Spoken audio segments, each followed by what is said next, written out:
కేవలం 7,999K up to 10 kgs వరకు బరువు తగ్గి అధిక బరువు నుంచి వచ్చే ప్రధాన సమస్యలను దూరం చేసుకోండి. స్టోరీ డిస్కషన్స్ జరగాలి అంటే ఫారెన్ వెళ్లాల్సిందేనా? ట్యూన్స్ రాబట్టాలంటే మ్యూజిక్ డైరెక్టర్ని విదేశాలకు తీసుకెళ్లాల్సిందేనా? అది మ్యూజిక్ సిట్టింగ్ అయినా స్టోరీ టెల్లింగ్ అయినా ఫారెన్ దారి పట్టాల్సిందేనా? చిరంజీవి నెక్స్ట్ మూవీ 158వ సినిమా కథ వినడానికి దుబాయ్ వెళ్లారా? పెద్ద సినిమా బడ్జెట్ షూటింగ్ మొదలు పెట్టకుండానే పెరిగిపోతోంది.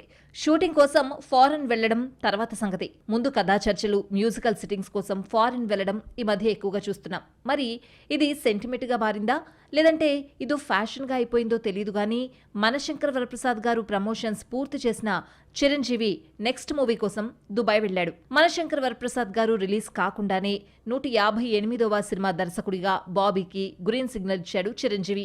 కెరియర్ లో బిగ్గెస్ట్ హిట్ వాల్తేరు వీరయ్య ఇచ్చిన బాబీకి మరో ఛాన్స్ ఇవ్వడమే కాదు, కథను కూడా ఓకే చేశాడు. అయితే స్క్రిప్ట్ విని మార్పులు చేర్పులు చేసి ఫైనల్ చేయడం కోసం చిరంజీవి, బాబీ దుబాయ్ వెళ్లినట్లు తెలిసింది. గతంలో మ్యూజికల్ సిట్టింగ్స్ కోసం డైరెక్టర్, మ్యూజిక్ డైరెక్టర్ ఫారిన్ వెళ్లేవారు. ఈ మధ్య విదేశాల్లో అడుగు పెడితేనే తెలుగు కథలు ఒక షేప్కొస్తున్నాయి. స్టోరీ లైన్, స్క్రిప్ట్ అంతా ఇక్కడే సిద్ధం చేస్తున్న ఫైనల్ హియరింగ్ మాత్రం విదేశాల్లోనే.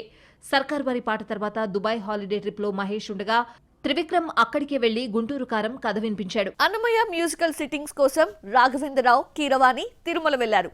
భక్తి కథా చిత్రం కావడంతో సెంటిమెంట్ గా శ్రీవారి సన్నిధిలో మొదలు పెట్టారు. అయితే ఫారిన్ లో ట్యూన్స్ రాబట్టడం సుకుమార్ తో స్టార్ట్ అయింది. కథ మీద కూర్చుంటే లెక్కల మాస్టరీ లెక్క వేరుగా ఉంటుంది. ఎలాంటి డిస్టర్బెన్స్ ఉండకూడదు. అందుకే ఆటంకాలు లేకుండా ఫారిన్ వెళ్లిపోతాడు. పుష్ప 2 కథ రాయడం కోసం యూరప్ వెళ్లాడు సుకుమార్. అక్కడే స్క్రిప్ట్ ను ఫైనల్ చేసుకుని వచ్చాడని అప్పట్లో వార్తలొచ్చాయి. ట్యూన్స్ కోసం ఫారిన్ వెళ్లడం సుకుమార్ కు కొత్తేమీ కాదు. ఎన్టీఆర్ తో తీసిన నాన్నకు ప్రేమతో టైంలో మ్యూజికల్ సిట్టింగ్స్ ఫారిన్ లో జరిగాయి. ఆ తర్వాత పుష్ప 2 ట్యూన్స్ కోసం మరోసారి యూరప్ వెళ్లి కిసిక్ లాంటి హాట్ సాంగ్స్ రాబట్టాడు సుకుమార్. లేటెస్ట్ గా Chiranjeevi, Bobby cinema story finalisation దుబాయ్లో జరుగుతోందన్న న్యూస్ వైరల్ అవుతోంది.